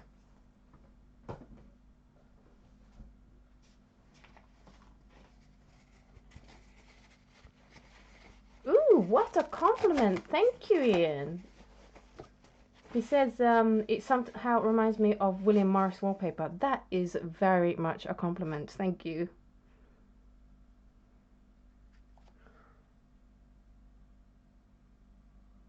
What am I painting? Hey, bestie boy, I am going to be painting a big iris painting, but I don't know what background color I should use. I'm definitely got my heart set on using the Cobalt Violet for the flower itself, but I don't know what background I want to use, so I am just doing lots of color studies and getting you guys to shout color possibilities that I can try. Because, you know, like, I can quite easily get set into like my set of colors and not try something out the box. I'm really liking how the Queen Gold's looking so far.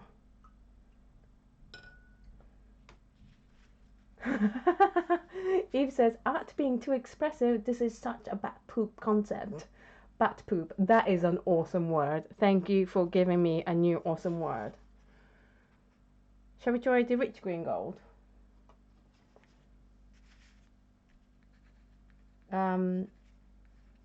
I was a teenager with a lot of problems,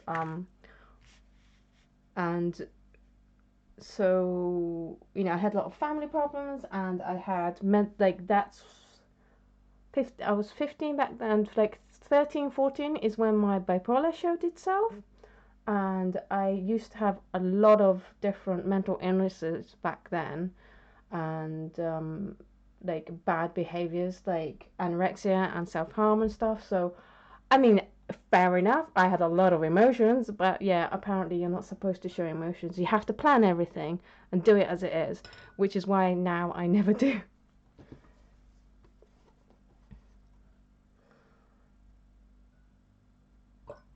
Pam is saying I'm automatically like, no, you're gonna get hard edges. I had to remind myself it's a study. It's so embedded in me, I can't shake it off.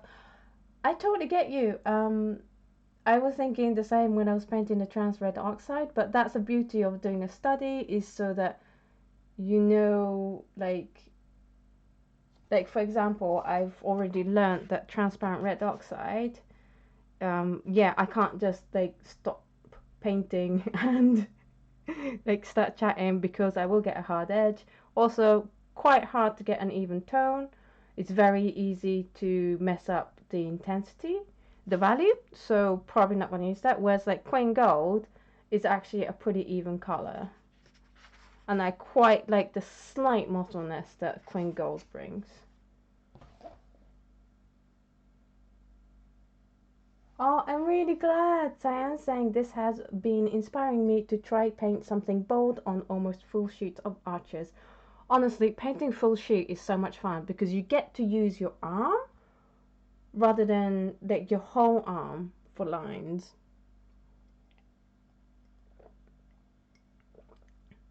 Right, rich green gold. Did somebody ask about Cobalt Turquoise? Cobalt Turquoise light. Do I have Cobalt Turquoise? I think I have it. I'll write it down. And I'm talking funny like this because I have my brush in my teeth. Because I ran out of hand.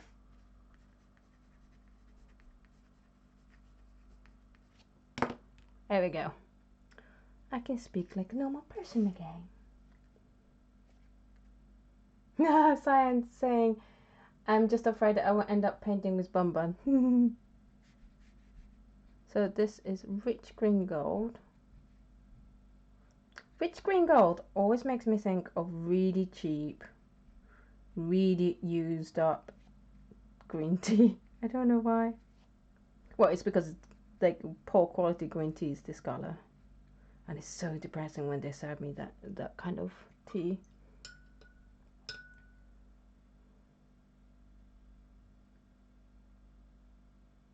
No, I won't be. Tracy's asking if I'm gonna do color study of all 50 colors. I won't. I'm also using colors that are not on the palette. It's just what people think would work really well as the background to the Carves or Violet Iris to make a nice bold background. And I also only have like another sheet left. So that's Rich Green Gold.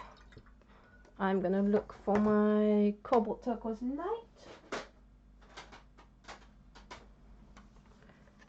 Maybe in here.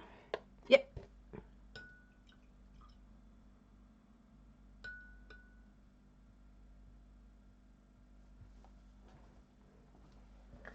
Any other colors you want me to try?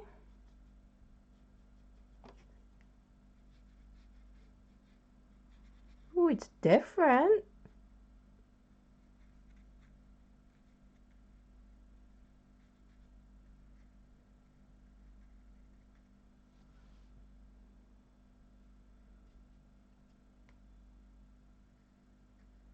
I'm definitely liking it way more than I thought I would.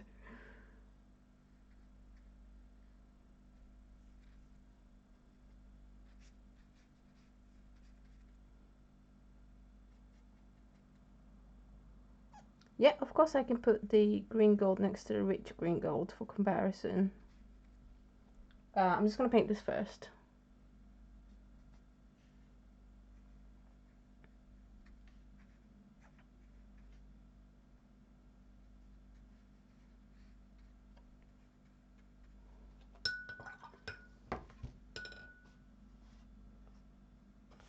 So this is green gold, this is rich green gold. There's not much difference. It's just whether, like, in terms of green tea, you should drink this one over this one. That's about it. This one's more yellowy, washed out kind of color. Question, what paper are you doing your study on, and what paper do you plan to use for your painting? This is Fabriano Academia. Hang on, I'll get the pad out for you. If I just move everything else that's piled on top. This. And it's awesome because it's a quite big sheet of paper and you get 100 in a sheet, and they usually sell for about £21, but then you can get them for like 20% off when Cass Arts do their sale, so I just stock up then. If you've seen my studio tour over on my Patreon, then you'll see that I have like a ridiculously tall stack of this. Yeah, I think this is a nicer color than the rich green gold. I agree with you guys.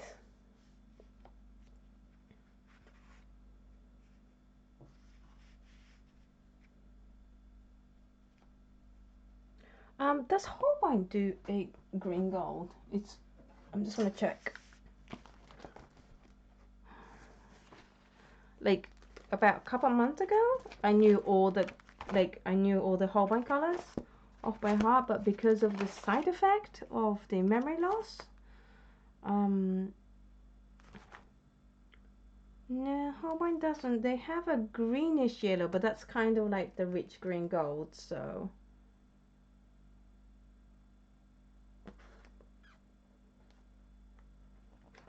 I'm glad you like my green tea analogy, Himawari. My grandfather was a tea farmer, apparently. I didn't know him or anything, but so my family has always been quite into their tea. They are super snobby about teas, and I guess by implication and by influence, I am as well. So I do get depressed if I get served tea of this color. I'm just going to lower the blind because I can see that the sunlight is starting to come in. I will adjust the brightness in a minute. There we go.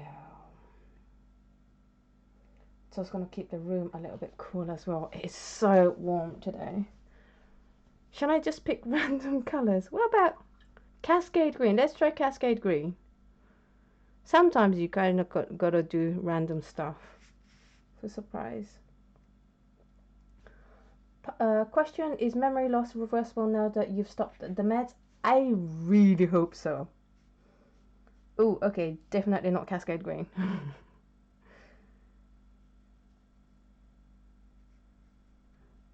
Oh, well, you don't know unless you try.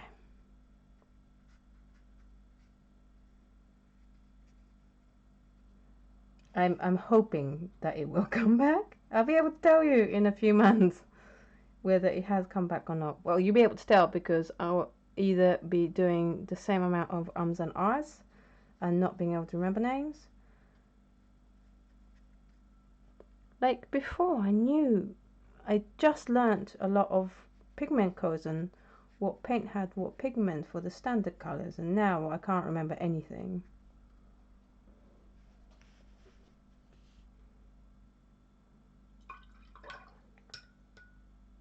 Oh, bye, Paolo. Thank you so much for being in the live stream as always. So that was Cascade Green. Cascade Green. Yeah, I think Undersea Green will be too dark as well, because I think Undersea Green and Cascade Green I compared in one of the Daniel Smith's Color Showdown episodes. So they're kind of quite dark greens, and I'm wanting bright light feel.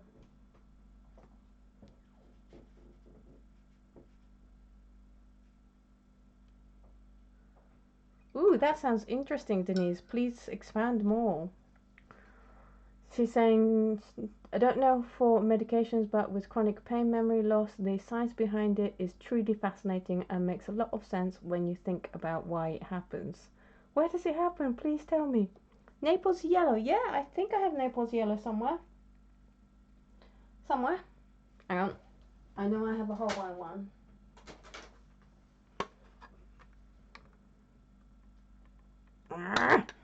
There we go. Naples yellow.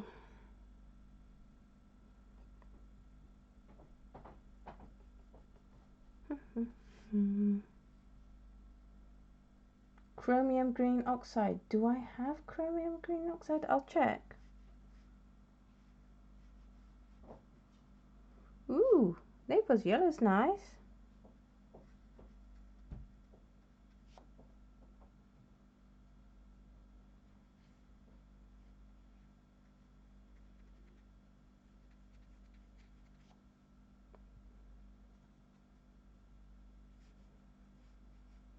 What a good choice, Naples yellow.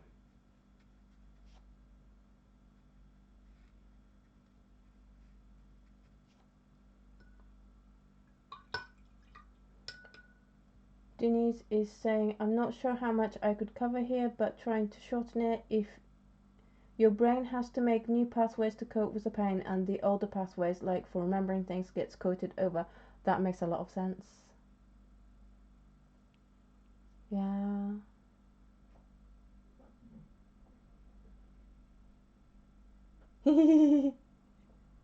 Evie's saying that all the palettes make me so happy. Try opera. Ooh, I'll definitely try for color studies, but I'm not sure if I could use it for the final piece, just because it fades and, like, for me, I paint final pieces that gets displayed rather than on a print. But I will definitely give it a go. I'm liking the Naples yellow. Naples yellow. Whoever suggested Naples yellow, thank you very much.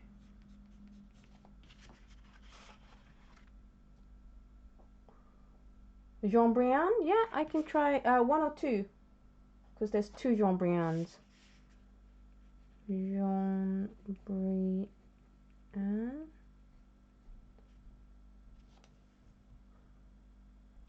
not sure about Serpentine Green because that's still. Oh no, hang on. I don't like Serpentine Green as a color. Have I missed any other color?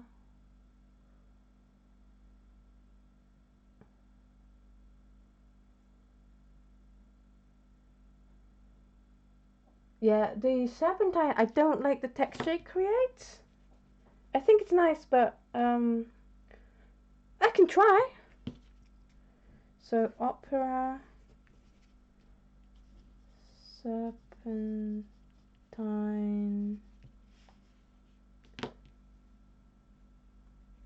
I'll get on with Opera.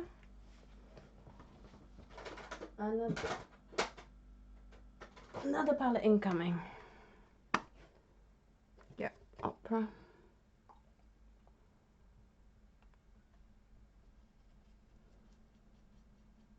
See, this is how I end up with, like, I have 1, 2, 3, 4, 5 palettes on my table right now. When I'm like trying to get one thing done. Oh. Gosh, I haven't used Opera in so long. I've been avoiding it quite a lot just because of its light fastness, but it is such a fun color as well.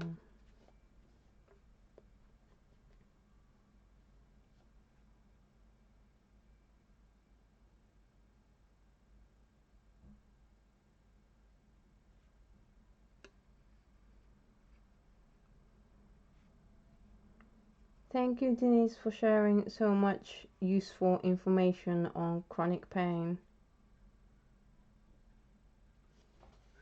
There you go. Oh, he used it on the wrong one. Hang on.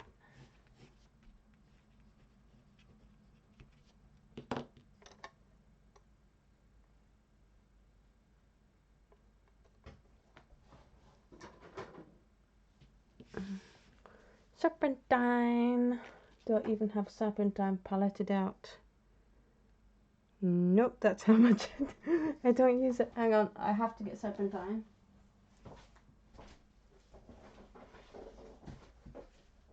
Serpentine, where are you?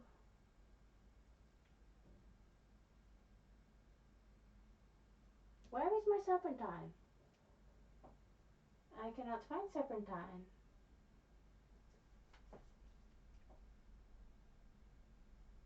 Oh, I don't have Serpentine.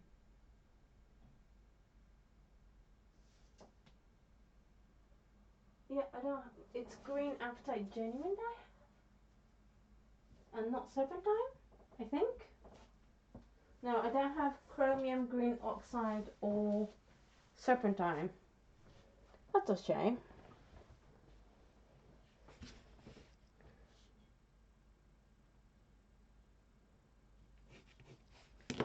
Right, John Brion.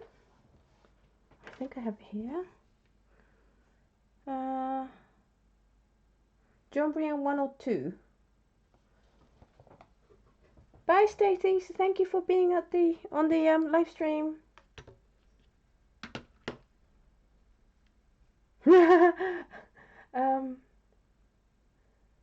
Tanya is saying that they like the nerdy color pigment name code so much. If you like this, you should check out the palette I sent to Denise of Holbein colors, because it had even more information on. It had color names, pigment code, light fastness. I think something else as well. She has video showing the palette.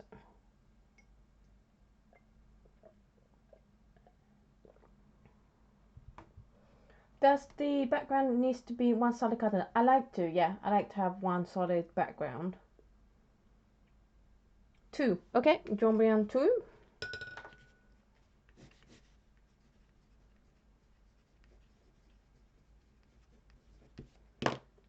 We have 2 more colors.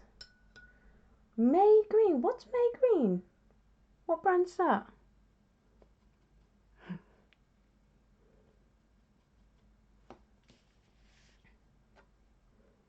The one that has more pink. Yeah, John Brion.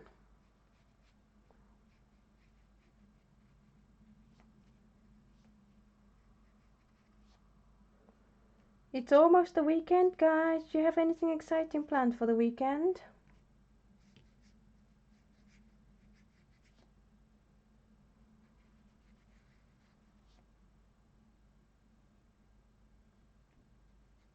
What do I have planned? I don't think there's... I think it's just work. I'm hoping to paint this iris painting. That is John Brion number 2.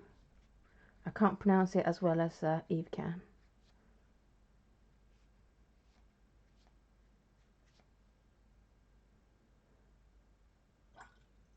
Oh, you know what? Senellia might actually have chromium green oxide too. Hang on, I'm just going to check.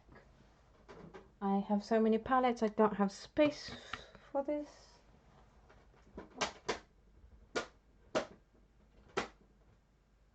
Where's the rings? Completely out of order. Well done. Yes, chromium green oxide. Let's try that.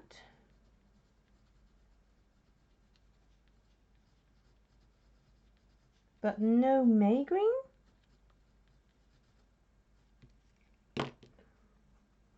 Schminke has May green, then I'll at least have the pigment code. Hold on.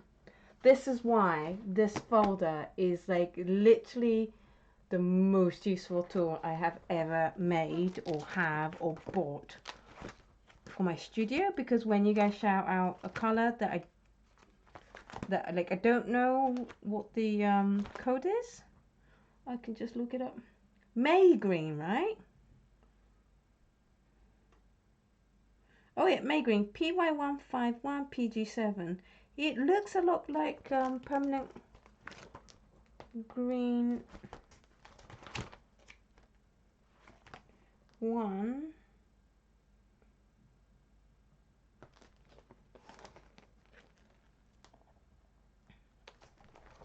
So this is May green. Oh, how can I put this on camera without getting paint everywhere? This is May green.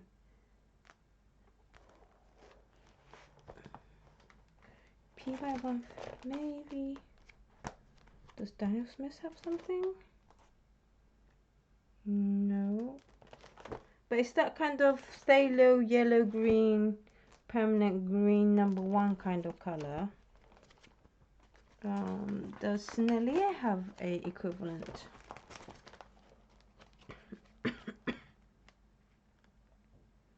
Only phthalo green light,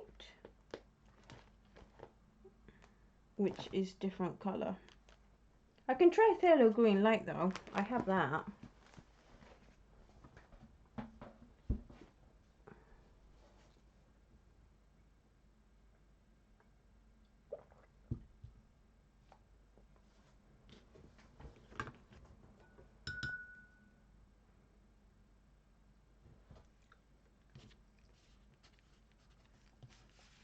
I am completely off the screen. I'm sorry. I have no space for these palettes. Just move it on. Phthalo green light.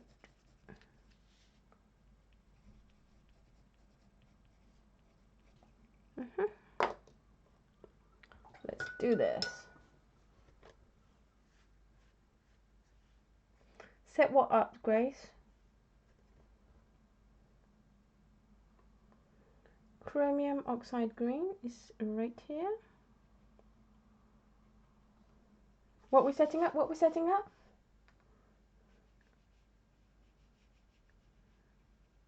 That's a bit too dark, isn't it?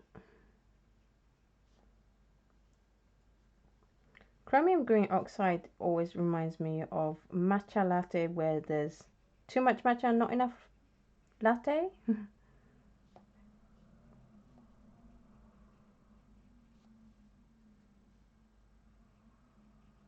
Basically, anything green is like, how relevant is it to green tea? Oh, a Discord server. Yeah, I'm so behind with like all the Discord stuff.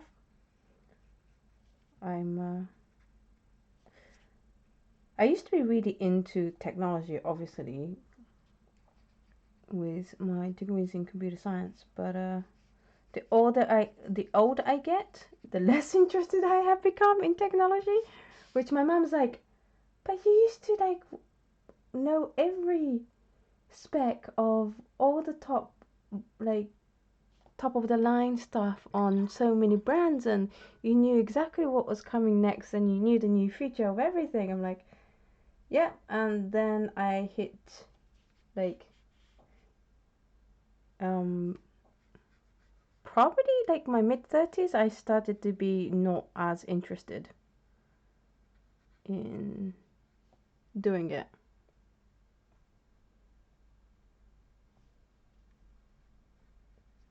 Now that I'm looking at this palette, I'm like, oh, bright yellow green might do as well, but I've kind of run out of paper. It depends on if you guys are in a rush, because if you guys aren't in a rush, I'll knock up a few more of these color studies to do more colors, but I mean, it won't take that long to do, but it depends on you guys, because I have been live streaming for 2 hours already.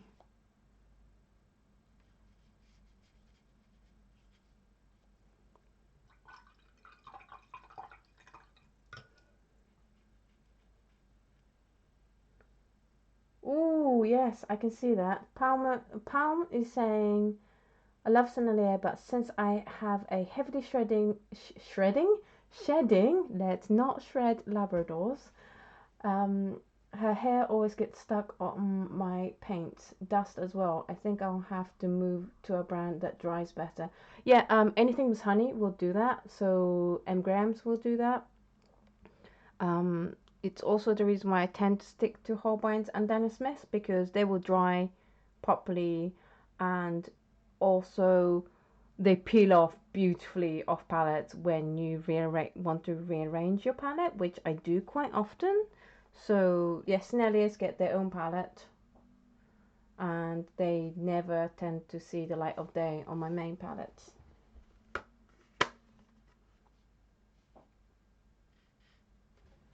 Right, put that down. I'm just going to close all this.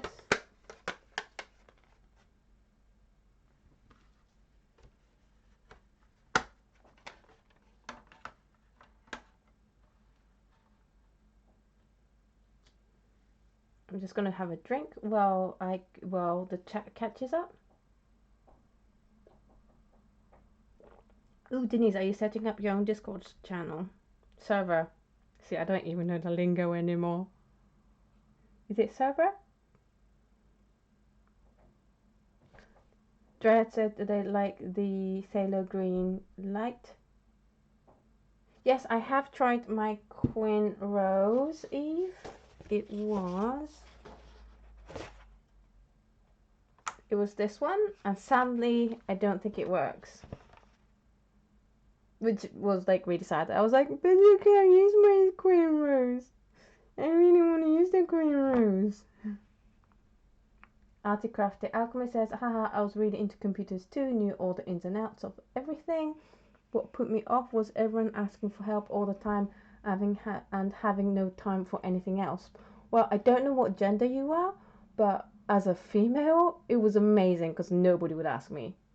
Like literally, once I was around a table in a Chinese restaurant, around a big table, and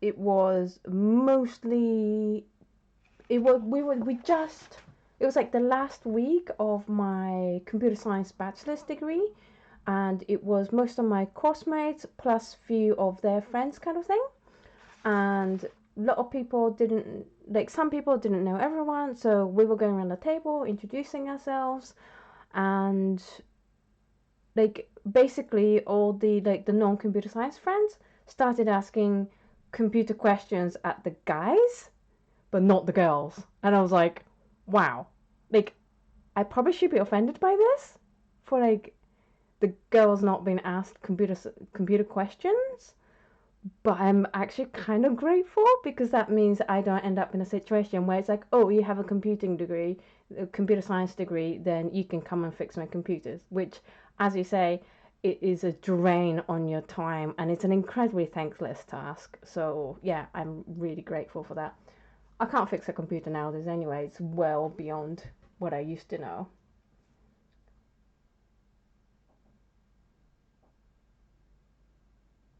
Oh, cool. Denise is saying there was a request for Spoonie's server. Articrafty Alchemy says, I'm a female too. My family and friends just knew I was good at fixing computers. Now I know nothing.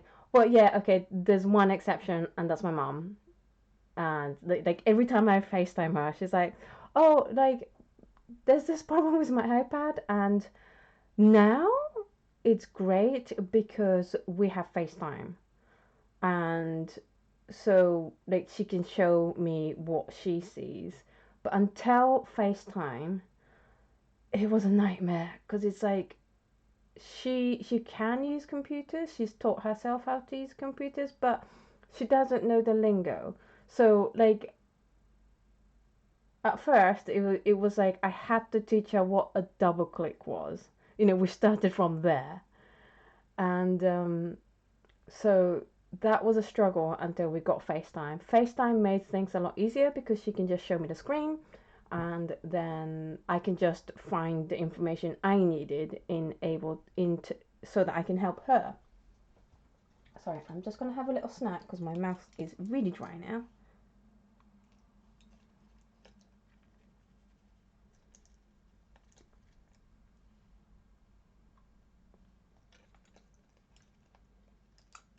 What's spoon theory?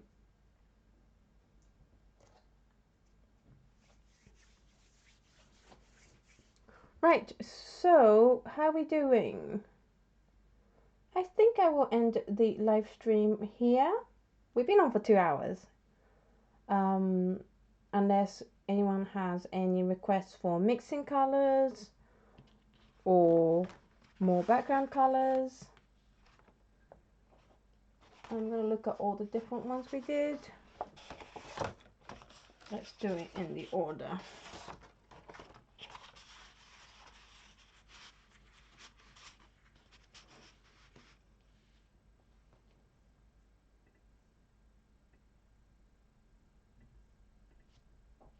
So that was Vermillion, that was Pyro Reuben, Quinacridone Rose, Scarlett Lake, Rose of Ultramarine, Holbein Leaf Green, Permanent Green 1, Compost Green,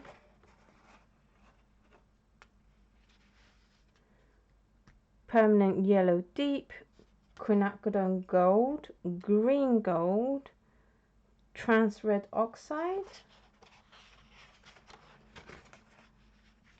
Rich Green Gold, Cobalt Turquoise Light. Please show the whole stack of palettes. Maybe in another video, just because, like, literally at the moment, because we went through so many palettes, it is all over the place in the room, and it's going to be quite a mess to try and gather them all up. Cascade Green, Naples Yellow. You were saying looking forward to more about this iris painting. Yeah, I'm hoping that I can make Saturday's video about this painting. Hoping. And an Opera, Jean 2, Chromium Green Oxide, and Phthalo Green Light. I'm liking the Phthalo Green Light. Surprisingly, the Cobalt Turquoise Light, the Naples Yellow, Green Gold is still my favorite, I think. The Green Gold is nice as well. Actually, yeah, I'm really liking the Green Gold now. It might be Green Gold. It's really nice. Yeah, so we will see what color it ends up being. So thank you so much for watching this live stream. I really appreciate your company because it's always so much fun to do this with you guys. And thank you so much for all your questions and your suggestions. I hope you have a wonderful weekend. And thank you so much to my super mod Eve. You can find her channel in the description down below as well. She is super awesome and her channel is amazing too. And yeah, that's it. So thank you so much for coming to this live stream. I really appreciate you like making time to be here, and I will see you in the next video. Bye.